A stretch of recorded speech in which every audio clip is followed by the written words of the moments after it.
Bonjour Marie-Thérèse. Bonjour Daniel.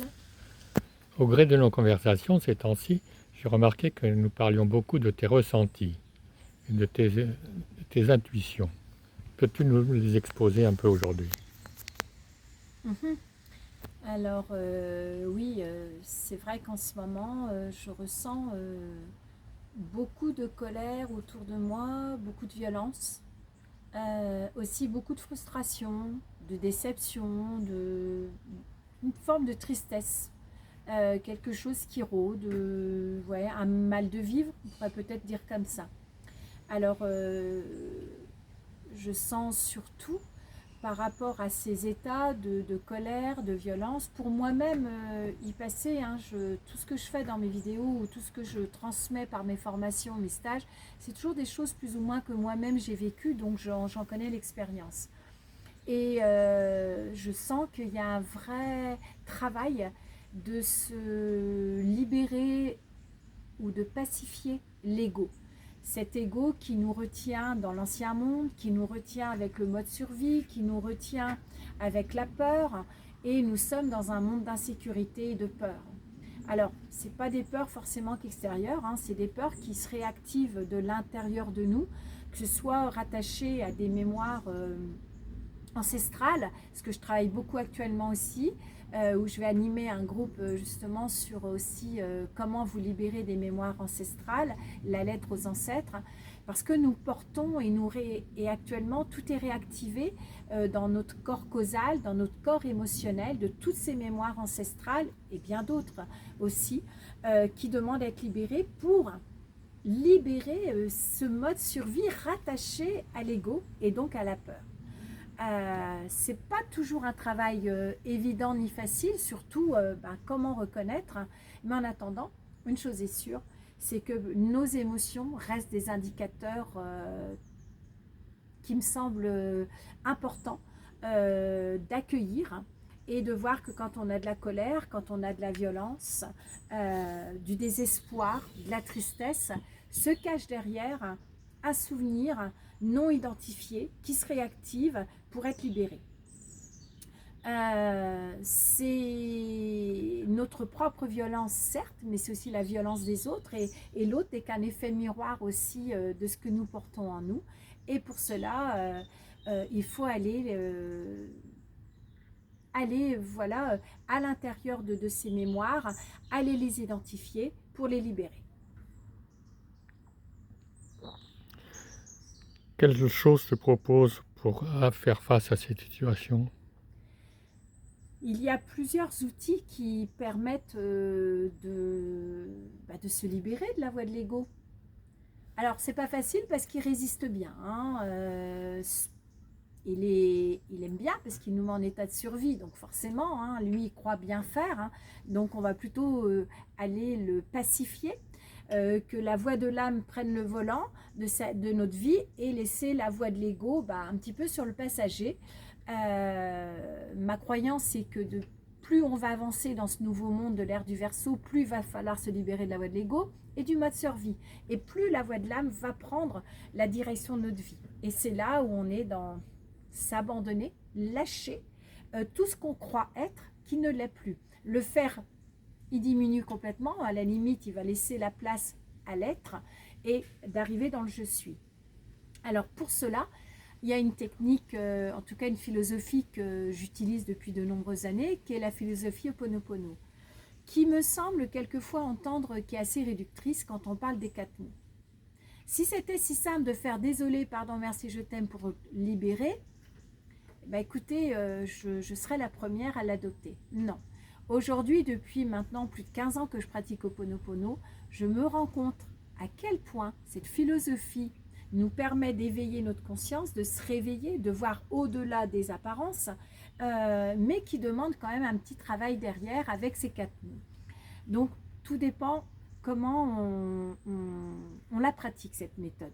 Mais en tout cas, je peux vous assurer qu'elle permet de s'éveiller en conscience et d'aller voir que derrière toutes nos situations qui se présentent, il y a des souvenirs qui demandent à être libérés. Et actuellement, ça bouillonne, ça bouillonne, ça bouillonne de partout. Et qu'avec Ho'oponopono, effectivement, on peut aller transmuter tout ce qui est souffrant des mémoires de guerre, de nos ancêtres, de notre héritage familial et autres, pour retrouver une stabilité. Parce qu'on est venu sur Terre pour retrouver la paix, la joie, l'unité et l'alignement. Alors c'est une part d'exercice que l'on peut faire sur nous avec Ho'oponopono. Et puis, c'est trouver l'alignement aussi par d'autres façons. C'est de marcher dans la nature, bien rester ancré, avoir une hygiène spirituelle qui est aujourd'hui pour moi une évidence.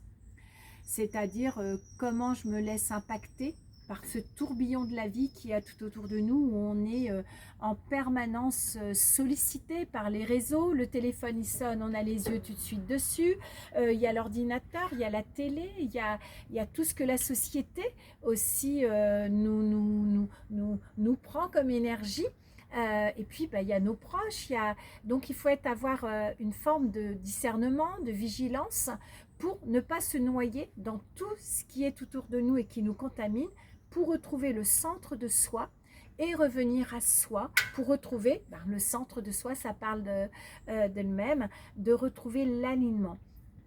Donc oui, ça demande une constance et de prendre du temps pour dire où j'en suis avec moi.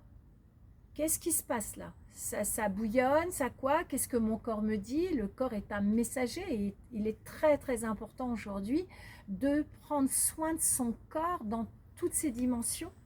On n'a pas qu'un corps physique, il y a le corps émotionnel, astral, bouddhique. Il faut prendre soin de nos corps.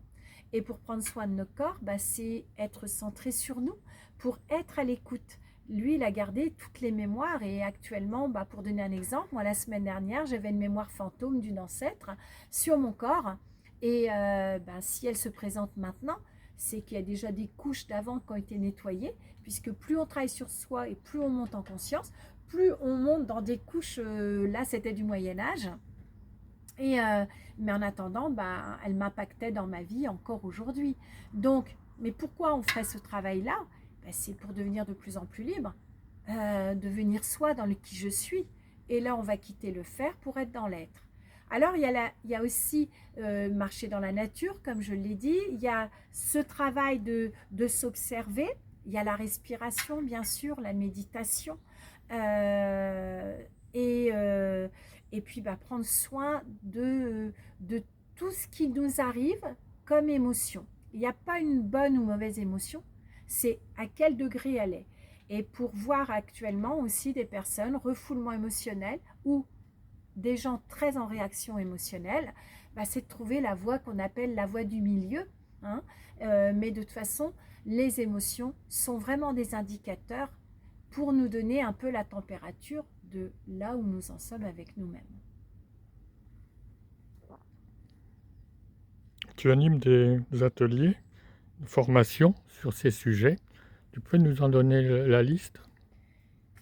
Alors, il y a plusieurs, effectivement, ateliers, formations qui sont sur mon site de façon tout le temps.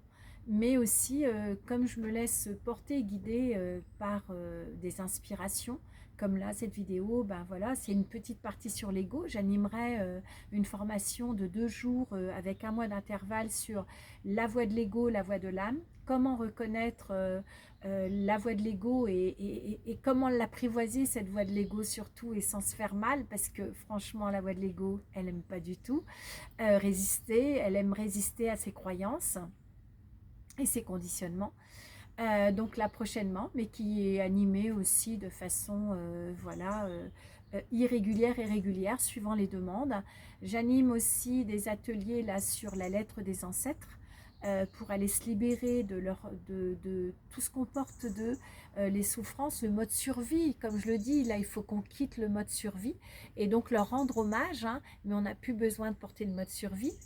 Des ateliers que je forme d'autres accompagnants sur Ho'oponopono, mais avec une dimension du nouveau monde, du féminin sacré et l'incarnation d'Ho'oponopono à l'intérieur de nous au niveau vibratoire, au niveau cellulaire.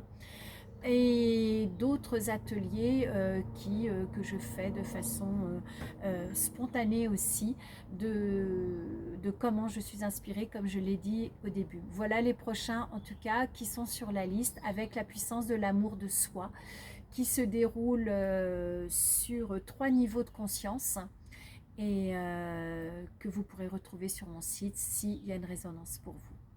Mais là, j'ai envie de vous proposer une expérience pour ceux qui veulent continuer, pour aller libérer en eux, peut-être d'aller voir en eux s'ils ont une douleur, une violence, une colère, une tristesse, ou quelque chose qui les bloque actuellement dans leur vie.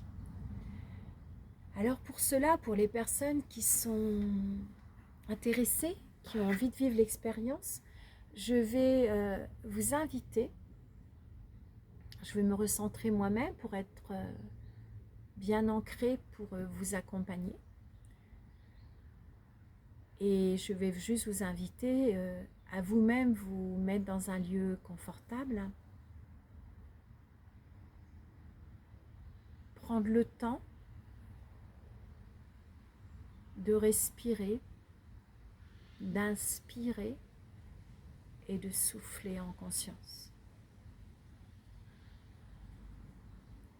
Vous êtes sous une guidance et une protection. Tout va bien. Vous pouvez être allongé ou assis comme vous le souhaitez. Et j'appelle les anges et les archanges pour vous accompagner dans cette méditation de libération, de guérison émotionnelle, tout en douceur. Alors tout doucement et tranquillement. Je vous invite à fermer les yeux et tout en inspirant ou en expirant, les muscles de votre visage peuvent se détendre, se relâcher. Autour des yeux, autour du nez, autour de la bouche, la mâchoire. En même temps que vous entendez des bruits à l'extérieur, à l'intérieur de vous-même. Vous laissez aller vos pensées. Vous revenez simplement sur vous, là où vous vous trouvez, dans votre lieu, confortablement installé. Les muscles de votre dos se relâchent et se détendent jusqu'en bas du dos. Les épaules, les bras, jusqu'aux extrémités des doigts. Vos jambes se détendent et se relâchent. Tout est écologique et parfait pour vous sur tous les plans. Vous êtes en sécurité. En même temps que vous continuez à inspirer et souffler, votre corps se relâche au bon endroit. Et même si une partie de vous ne souhaite pas se détendre, c'est ok, tout va bien. Alors peut-être qu'une douleur dans votre corps peut se faire ressentir. Ou peut-être déjà même à l'instant, une émotion. Je vous invite à les accueillir.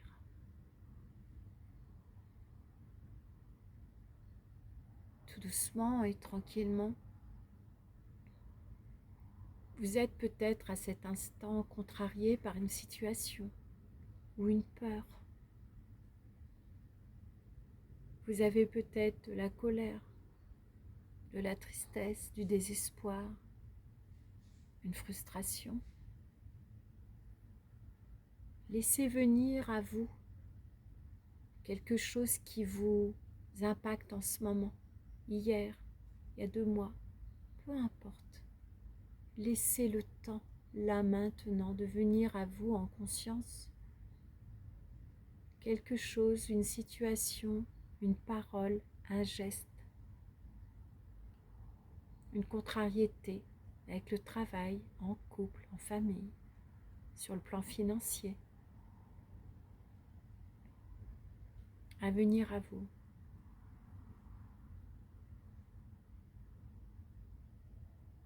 Observez ce qui se passe dans votre corps ou dans votre tête.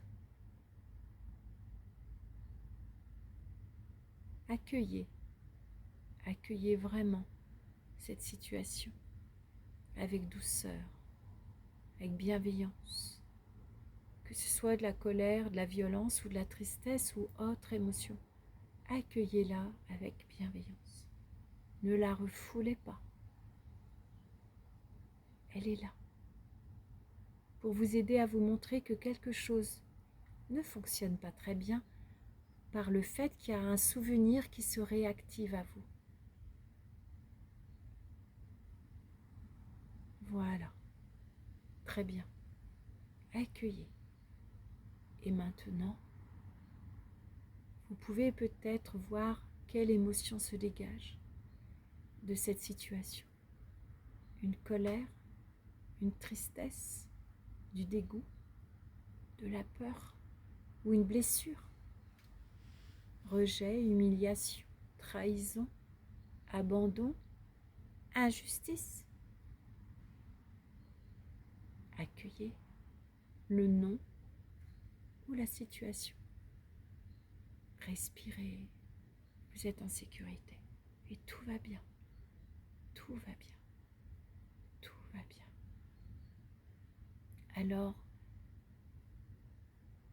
de cette situation avec cette émotion, c'est peut-être sombre ou rouge ou noir. Vous pouvez la transmuter et je vous y accompagne. On ne changera pas l'événement. On en libérera la charge émotionnelle de cet événement.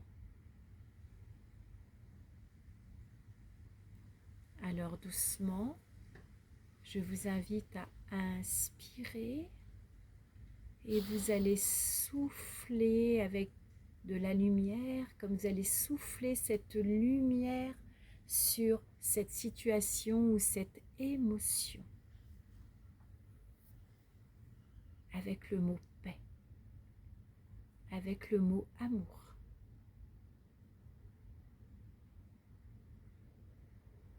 Vous pouvez tout doucement et tranquillement recommencer. J'inspire. Et je souffle avec amour sur cette blessure, cette émotion de colère, de tristesse, de désespoir, de peur. Et encore une fois, on inspire et on souffle.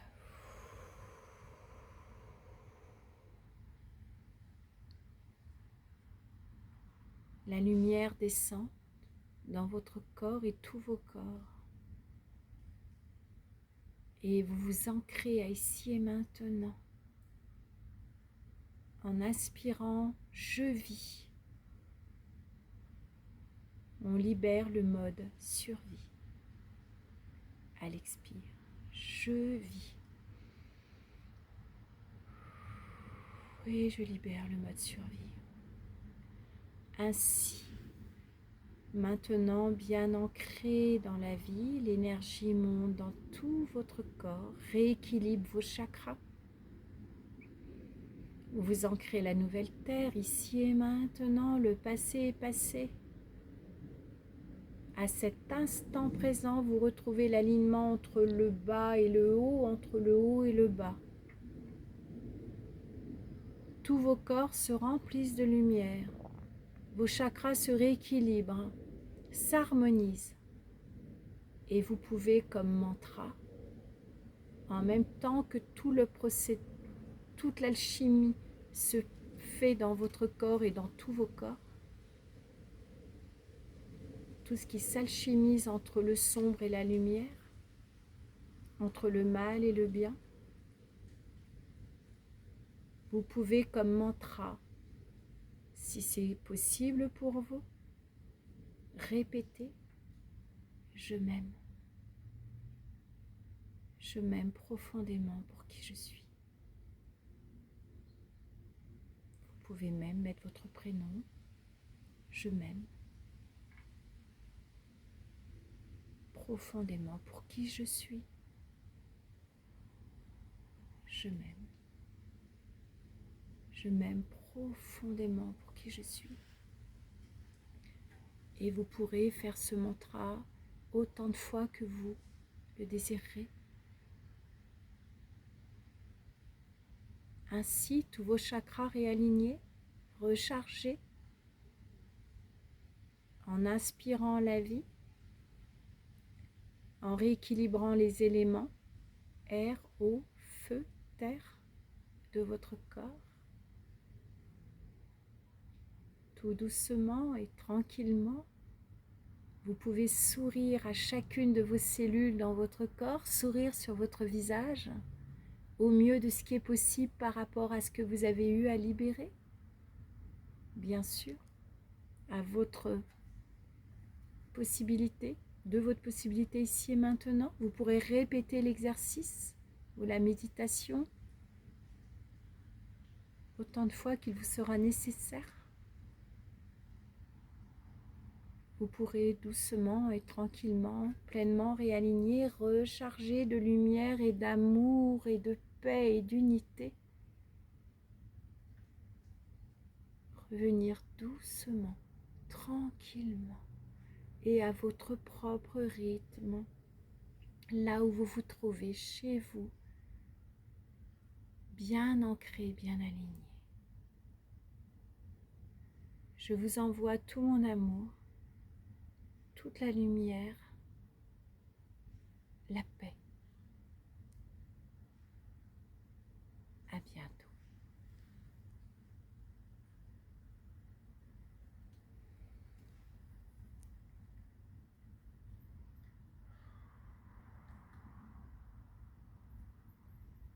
Merci Marie-Thérèse.